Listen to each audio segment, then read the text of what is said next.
kita telah membahas penjaga gerbang neraka, Cerberus, atau pembawa wahyu, Jibril. Malam ini, kita memasuki peradaban kuno yang kekuasaannya didominasi oleh kematian, Mesir, di tengah pasir gurun, makam yang sunyi, atau ritual pembalseman yang dingin. Berdirilah dewa dengan kepala serigala atau anjing hutan, Anubis. Namanya bergema dalam setiap prosesi kematian. Bab 1. Pengantar. Sosok kepala serigala. Anubis adalah kunci untuk memahami akhirat Mesir. Ia bukan hanya dewa, tetapi ilmuwan yang menemukan mumi pertama, pemandu jiwa yang tak kenal lelah, atau hakim yang menentukan nasib kekal Anda. Kita akan membedah 25 bab tentang Anubis, dari asal-usulnya yang melibatkan perselingkuhan dewa, penemuannya yang revolusioner, hingga perannya yang paling krusial, menimbang hati Anda melawan bulu. Bab 2. Asal-usul utama. Putra yang tersembunyi. Kisah kelahiran Anubis adalah salah satu yang paling dramatis atau emosional dalam mitologi Mesir. Anubis adalah putra dari perselingkuhan antara Osiris, dewa kesuburan, dan Nephthys, saudari kembar Isis dan istri dari dewa gurun yang jahat, Set. Nephthys, yang merasa bersalah atau takut pada suaminya, menyembunyikan bayi Anubis di rawa-rawa. Ia kemudian ditemukan atau diasuh oleh Isis, sang dewi sihir dan istri Osiris. Anubis tumbuh di bawah perlindungan Isis, yang kelak menjadikannya sangat setia pada Osiris atau Isis, bukan pada ayah kandungnya, Set. Kisah ini segera menetapkan kesetiaan Anubis pada tatanan kosmik yang benar. Bab 3. Asal-usul alternatif. Versi awal. Meskipun versi Osiris dan Nephthys adalah yang paling terkenal, di masa awal Mesir kuno, Anubis memiliki asal-usul yang berbeda. Pada periode Kerajaan Lama, sekitar tahun 2600 sebelum Masehi, Anubis sering disebut sebagai putra Dewa Matahari, Ra. Ia juga kadang digambarkan sebagai putra dari Hesat atau Bastet. Pada masa ini, sebelum kultus Osiris menguat, Anubis adalah dewa tertinggi dunia bawah. Perannya kemudian dialihkan kepada Osiris, dan Anubis mengambil peran yang lebih spesifik sebagai dewa pembalseman atau pemandu jiwa. Transisi ini menunjukkan adaptasi agama Mesir seiring berjalannya waktu. Bab 4. Peran di Kerajaan Lama. Penguasa dunia bawah di awal peradaban Mesir. Khususnya selama Kerajaan Lama, Anubis memegang peran yang jauh lebih besar. Anubis adalah penguasa mutlak dunia bawah. Makam-makam kuno seringkali menyebutnya sebagai Hanti Imentiu, yang berarti pemimpin orang-orang barat, merujuk pada nekropolis yang terletak di sebelah barat Sungai Nil.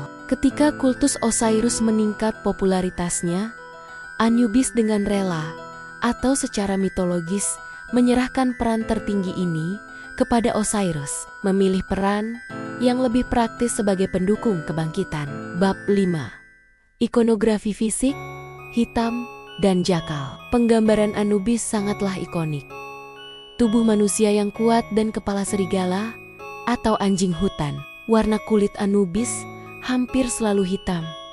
Hitam tidak melambangkan kejahatan atau kematian, melainkan melambangkan tanah lumpur subur di tepi Sungai Nil, atau warna resin yang digunakan dalam proses mumifikasi. Hitam adalah warna kesuburan, kehidupan, atau kelahiran kembali. Warna ini menjanjikan bahwa kematian bukanlah akhir, tetapi proses menuju kehidupan baru. Bab 6. Simbolisme hewan. Anjing hutan.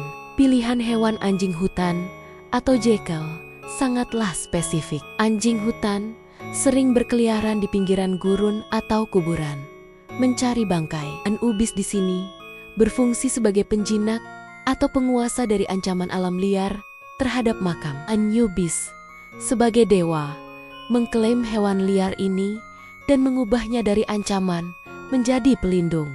Ia adalah dewa yang berada di perbatasan antara peradaban dan gurun, antara kehidupan dan kematian. Bab 7. Peran kunci 1. Penjaga nekropolis. Peran paling awal Anubis adalah sebagai penjaga nekropolis atau kota orang mati. Nekropolis adalah komplek makam dan kuil yang terletak di tepi gurun. Anubis melindungi makam dari perampok kuburan dan serigala gurun. Doa-doa kuno sering memohon perlindungan Anubis agar jiwa yang baru meninggal dapat beristirahat dengan damai atau agar tubuhnya tetap utuh. Anubis memastikan bahwa batasan antara yang hidup dan yang mati tetap dihormati.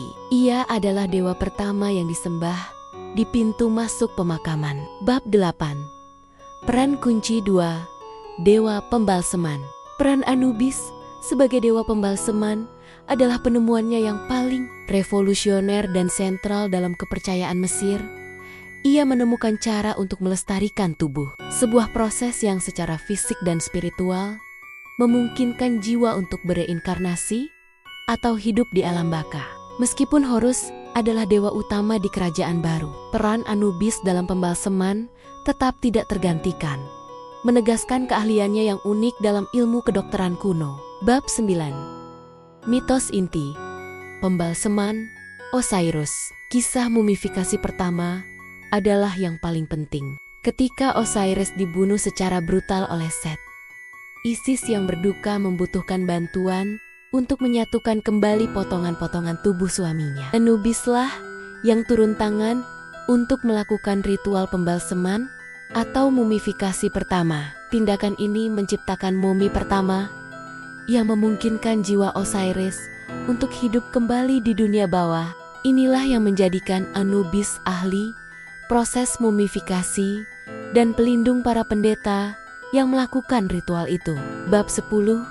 Mitos inti pembalseman ritual. Detail proses pembalseman Osiris oleh Anubis sangat penting. Anubis membersihkan, mengolesi, atau membungkus tubuh Osiris dengan kain linen. Ritual ini tidak hanya bersifat fisik, tetapi juga spiritual. Tujuannya adalah untuk menjaga keutuhan tubuh, sehingga jiwa atau Ba dan Ka dapat kembali ke tubuh di akhirat. Proses ini memakan waktu 70 hari, waktu yang sama yang dibutuhkan untuk mumifikasi Firaun. Pembalseman ini adalah janji, jika tubuh dilestarikan, jiwa akan hidup. Mitos ini memberikan harapan kekal bagi setiap orang Mesir kuno.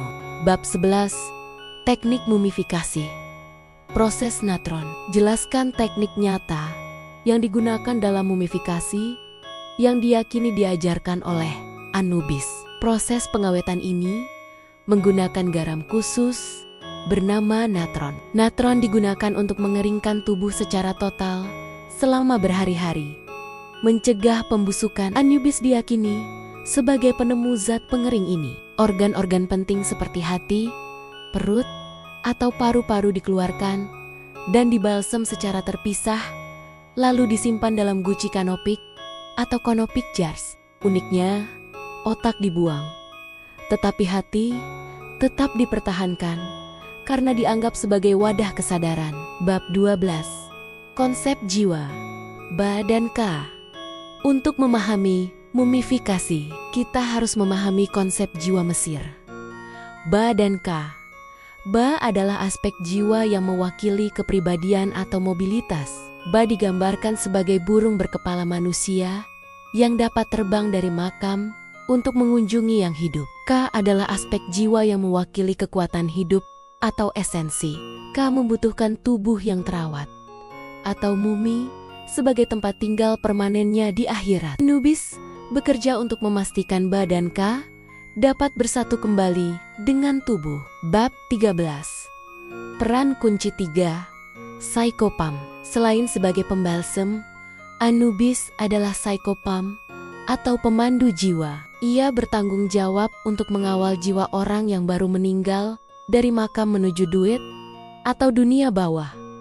Anubis melindungi jiwa dari bahaya dan monster yang mengintai di perbatasan antara dunia hidup atau mati. Ia memastikan jiwa tiba dengan selamat di aula dua kebenaran atau pengadilan akhirat. Perannya sebagai pemandu ini menjadikannya figur yang menenangkan bagi orang Mesir. Ia adalah wajah pertama yang dilihat jiwa setelah mati. Janji bahwa seseorang akan membimbing mereka melalui kegelapan. Bab 14. Perjalanan jiwa. Gerbang duet. Duet. Dunia bawah Mesir adalah tempat yang rumit atau berbahaya. Anubislah yang memegang kunci untuk menavigasi gerbang-gerbangnya. Buku orang mati atau Book of the Dead adalah panduan bagi jiwa. Tetapi Anubis adalah navigatornya. Ia mengantar jiwa melewati monster, kolam api, atau dewa-dewa kecil yang menguji pengetahuan atau keberanian jiwa. Peran ini menegaskan bahwa Anubis tidak hanya menunggu di pengadilan. Ia terlibat aktif dalam perjalanan setiap jiwa menuju takdir mereka. Bab 15. Bab krusial. Upacara penimbangan hati. Ini adalah peran Anubis yang paling ikonik atau menentukan. Upacara penimbangan hati atau The Weighing of the Heart. Di aula dua kebenaran, Anubis mengawasi timbangan raksasa. Di satu sisi timbangan diletakkan hati jiwa yang meninggal, dianggap sebagai wadah kesadaran, moral, atau perbuatan. Di sisi lain diletakkan bulu maat, simbol kebenaran, keadilan, atau tatanan kosmik. Anubis memastikan timbangan itu seimbang, tanpa penipuan.